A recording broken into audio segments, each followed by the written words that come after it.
Autonomic और spontaneous movement में second हमारे पास आ जाती है turgor movement. What is turgor pressure? What is turgidity? Do you guys remember?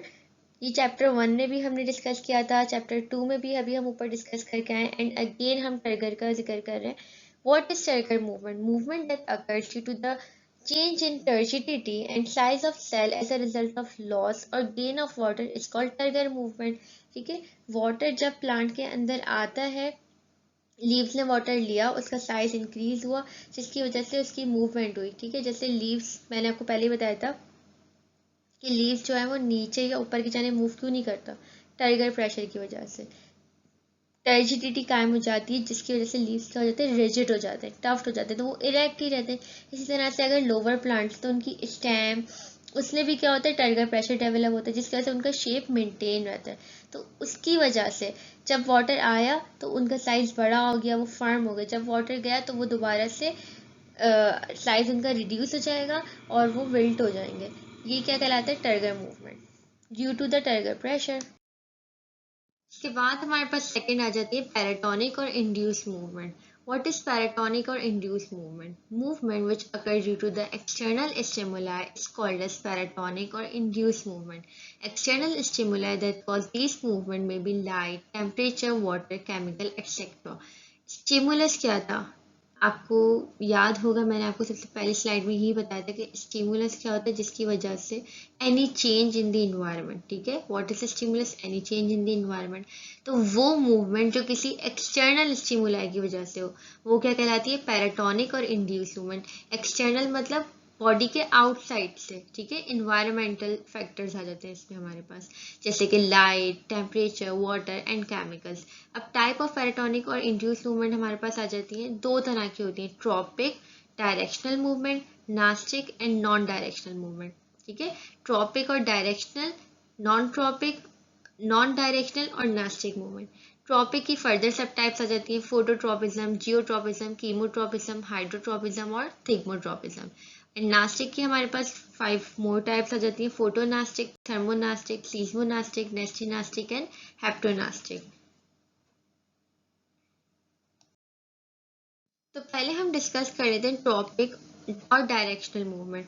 Movement caused due to the external stimuli coming from one side controlled by direction of stimuli respond in the form of growth of curvature in one direction is called as tropic movement. It is commonly found in radially symmetrical organ of plants such as root and stem.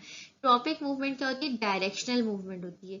या तो ये stimulus की towards move करेगा या stimulus के away move करेगा. जैसे कि लाइट अगर स्टिमुलस है या तो ये लाइट की जानिब मूव करेगा या तो फिर ये लाइट से अवे मूव करेगा. ठीक है, ये रेडियल पार्ट्स जो है ना प्लांट के शो करते हैं, जैसे कि रूट्स और स्टेम.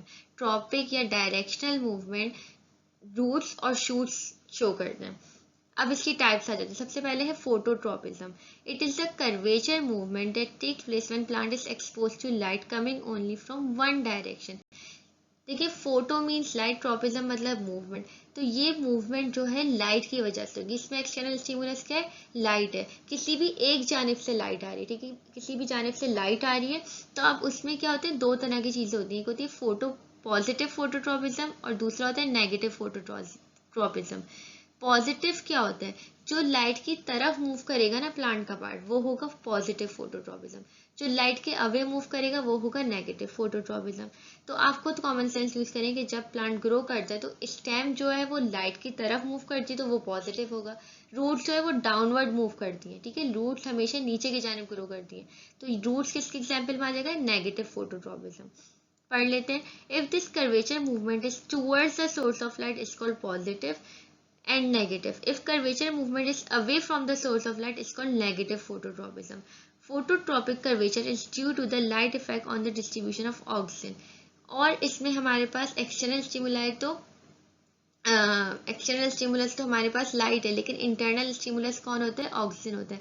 एक्सटर्नल स्टिमुलस की वजह से ऑक्सीजन भी प्रोड्यूस होता है जो कि प्लांट की मूवमेंट कराता है टूवर्ड्स या अवे फ्रॉम द लाइट. अब नेक्स्ट टाइप आ जाती है geotropism. It is the movement cause in response to the gravitational stimulus. Geo means gravity, tropism means movement. तो ग्रेविटी के रिस्पॉन्स की वजह से जो मूवमेंट होगी वो कहलाएगी जियोट्रॉपिज्म। तो रूट्स जो है वो जमीन की जानिब मूव करते हैं और ग्रेविटी भी जो है वो नीचे की जानिब एक्ट करती है।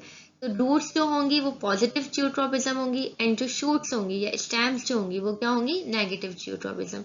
Now chemotropism, it is the movement of plant caused due to the chemical, example pollen tube growth through the style towards the ovary due to the chemical stimulus। Chemical stimulus की वजह से plant grow करे, ये क्या कहलाती है, chemotropism. Chemo means chemical. इसमें हमारे पास एग्जांपल के pollen tube. Pollen tube life cycle में अगर आपने पढ़ा होगा तो पॉलन ट्यूब की ग्रोथ होती है टूवर्ड्स द स्टाइल, ठीक है, ओवरी की जाने पूरी पॉलन ग्रेन से पॉलन ट्यूब बनती है और वो पूरी ओवरी की तरफ जाती है। क्यों, केमिकल स्टिमुलस की वजह से। क्यों, सारे केमिकल्स होते हैं जो उसको अट्रैक्ट करते हैं, जिसकी वजह से प्लांट पॉलन ट्यूब पूरी ग्रो करके वहां तक मूव करती है। तो ये क्या कहलाती है, chemotropism. Then hydrotropism, the movement of plant organ in response to water stimulus is called as hydrotropic movement. Roots are positively hydrotropic. जो वाटर रिस्पॉन्स की वजह से जो भी मूवमेंट हो वो हाइड्रोट्रॉपिज्म होगा। इसमें भी रूट्स आ जाएंगी। क्यों, रूट्स जो है जमीन में पानी होता है और रूट्स भी हैं वो जमीन में ग्रो करती हैं। तो roots is example of positive hypotropism, sorry, hydrotropism. Then thigmotropism, it is the curvature movement of plant in response to the touch stimuli, example twiners and climbers. When they touch the solid object, the growth on the opposite side of the contact increases and the tendrils coiled around the support। thigmotropism, थिग मतलब, थिग्मो मतलब means touch की वजह से, जो touch की वजह से जो मूवमेंट हो रही है वो क्या कहलाएगी, थिग्मोट्रोपिज्म। इसमें क्या होते हैं, टेंड्रिल्स और क्लाइंबर्स आ जाती हैं। वही अगर हम रोप्स लगाते हैं, ठीक है, अगर कोई भी रस्सी है उसके अराउंड जो है बेल पूरी जो ना सर्कल्स फॉर्म कर देती है, पूरे स्पाइरल फॉर्म में ग्रो करती है। तो रोप की जानिब टच की वजह से जो इसकी ग्रोथ हो रही है ना, ये क्या कहलाएगी, थिग्मोट्रोपिज्म।